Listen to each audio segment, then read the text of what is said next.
Nope. I don't know what I'm doing. I'm just trying to figure it out.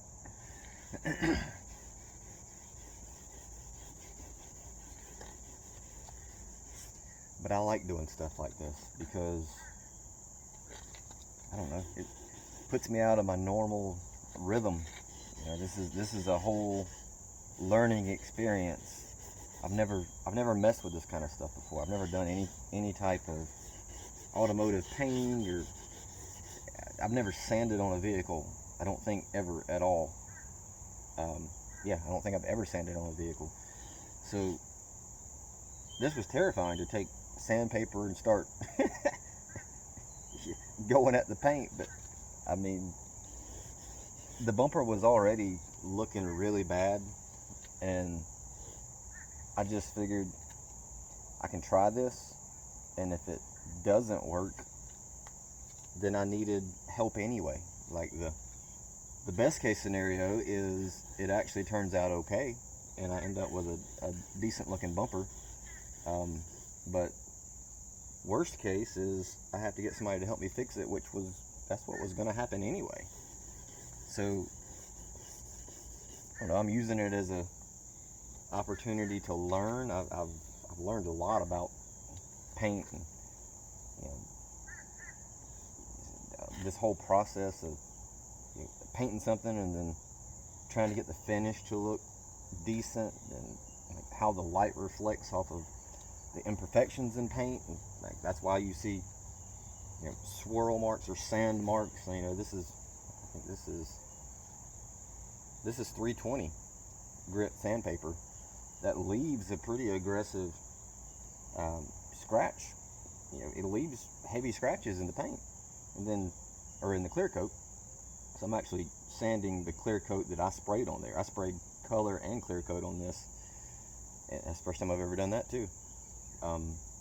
But I'm sanding it because I didn't spray it very smooth. Again, I don't know what I'm doing, but I'm using this 320 grit sandpaper to smooth out some of this paint that I applied, and I'll go back with a higher grit sandpaper to remove all the, you know, imperfections that I just caused by using this sandpaper. So this is 320. I think I worked all the way up on the last project to, I think, 5,000 grit. So I just kept increasing and increasing until I got to 5,000 grit, and it looks, you know, it looks decent. You know, I'm just trying to buy, yeah, 6 months to a year is, I said a year was my plan. I just couldn't stand walking out and seeing, I know you can't see it, and I don't think you can see it from there, but the paint on this thing was just gone. I mean, there was just, you know, raw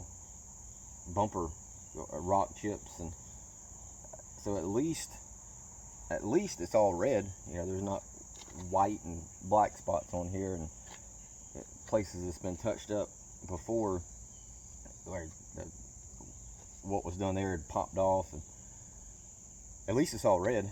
So, you know, worst case, I have to get somebody to help me fix it, which was, again, that was going to happen anyway. But best case, I'll learn a lot from doing this project, and you know, it actually has opened up this whole, you know, new field for me to study and learn. This is cool stuff. I'm really enjoying playing around with, you know, playing around with paint, and, yeah, learning that whole process, and being bad at something. You know, I think that's very valuable to try stuff that you're not good at. I think so many times we only do things we're good at, which, you know, if you only do things you're good at, how do you ever really get good at something new? You don't just start, typically, you don't just start, you don't start good. You have to start something and be really bad at it. You have to mess some stuff up, break some things, and, you know, then after you make your mistakes and you figure out what you did wrong, and, you know, you adapt and change, learn from your mistakes and improve, That's how you get good at stuff. You get good at stuff by being bad at it first. So yeah, I don't know what I'm doing. this may turn out to be a absolute disaster, and I may have to get somebody else to help me fix it. But I'm having fun with this, and really that's all that matters. So I'm gonna keep on playing with this and learning some lessons about painting, and might end up a cool project, or might be a total flop. But either way, I'm having fun and learning, so I'm good with it.